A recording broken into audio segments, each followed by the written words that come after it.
34 bales of hay arrived Monday in Richland from North Dakota. With it comes a little peace of mind for Carissa Cluck. I wish I could give them a hug right now.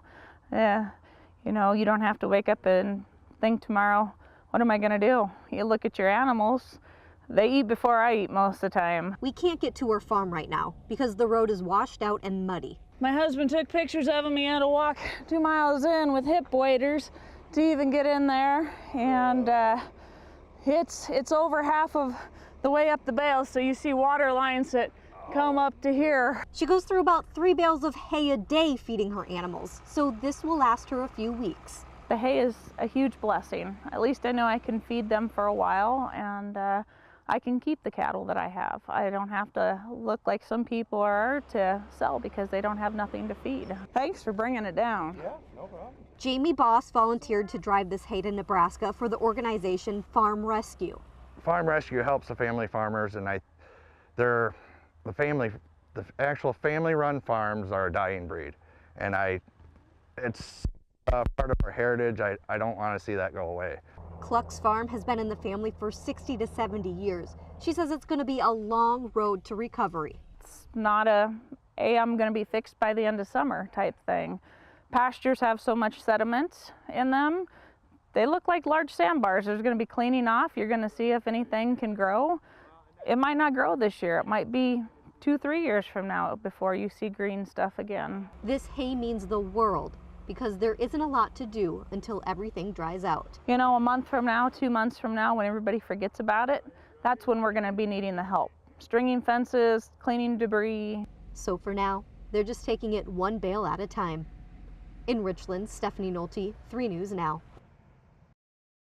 Kim Wolf has been flying almost non-stop since the flooding began last week. First rescuing people and delivering supplies. You know, it's really emotional because these people are really uncertain what's going to happen, and and even though they're safe, their property may be destroyed. And now surveying the damage. Used to be a bunch of grass on a lot of these places, but all sand. Tuesday, he flew us west of Omaha around the Elkhorn and Platte rivers. Cattle been there for a while. At least they got feed, they're getting fed. This is the area near Center Street. You can see the bridge is washed out, many streets still covered in water. The threat's gone and just leaving the damage now. I mean, you can see campers out there on their side, destroyed. The floodwaters washed away portions of shoreline, creating steep drop-offs. I'm afraid of losing my house. A car abandoned on Blondo, just east of the Elkhorn River. Wolf says at one point it was totally underwater. Oh, it's going down quite a bit, a lot. Maple Street is back open, but the water is coming right up to the edge of the roadway. Here they come. Days ago, several miniature horses were rescued from junk stock at Sycamore Farms. Now the water is gone, leaving only puddles and mud. Miles of farmland near Waterloo look similar. Flooded fields and washed out streets. This is Dodge Road. You still cannot drive to Riverside Lakes, but residents are walking into their neighborhood over pallets, anxious to get back home after evacuating last Thursday. Steffani Nolte, 3 News Now.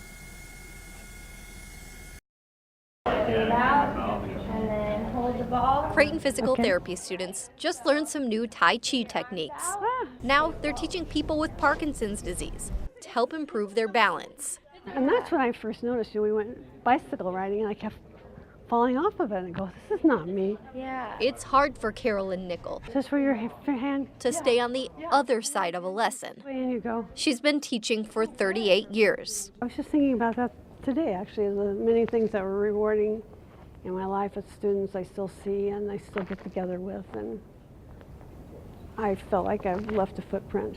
And living with Parkinson's disease for 6. It changes your whole life because you spend most of your life just walking and not thinking about it. Now I have to think about it all the time. Exercise in general is just really great for not only their cardiorespiratory system. Okay. Just reinforcing those large movements. Big step back. Getting their blood pumping and muscles, working. Nickel says it works. Well, I broke my wrist, and so I was out of the water for 2 weeks. You know when you don't exercise. Mm-hmm. You go back being stiff and not sure of yourself, and your balance goes away, yeah. For 3 years now, she volunteers to drive here from Lincoln for the students. Feel they help me and I help them. I think it's very important they understand a person that has Parkinson's, and they need to know that we're all different. And so any way I can help out. I think working with patients is honestly, where you learn the best. You're applying what you know, what you've learned. A productive afternoon. Have you done the Tai Chi walk? You want to show us? No matter who the real students are today. Reach with your heel. In Omaha, Steffani Nolte, 3 News Now. Yeah. This is Nebraska Strong. I can't tell you how much we appreciate it. A lot of people are waiting for those. All right. Dozens of pilots donating their planes, fuel, and time to bring supplies from Millard to Fremont. They're stranded, they're stuck, they don't have any other options, and be able to come with friends to ferry stuff up and get people home. It's just kind of the best of humanity, I guess. Jim Davis caught a donated flight to Omaha to see a doctor. A lot of the doctors can't make it to the Fremont hospital, and so the only way I could get my treatment was to come here today. Davis describes Fremont as a muddy island, and his house? Oh, my house burned down 2 days before the flood. I haven't had all bad luck. I just haven't been able to think any good luck lately. Jug of water in here? Volunteers on the ground at the Millard Airport collected donations from the community and loaded them on planes. We got passengers coming on board. Okay. We'll go from there, okay? Crystal Sandoval is a medication aide at an assisted living home in Fremont. They're probably doing good. They're in good hands. She's flying into work to relieve colleagues who've been on duty since Friday. Because that's my job. With her suitcase in tow, she isn't sure when she'll make it back. And when some of the roads open up, I guess. I don't know. It's only a 20-minute flight, and Mayfield has made dozens of them the past 2 days.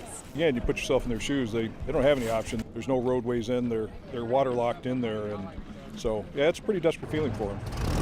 And this is why they call it Nebraska Strong. Thank you. That's what we're here for. In Millard, Steffani Nolte, 3 News Now.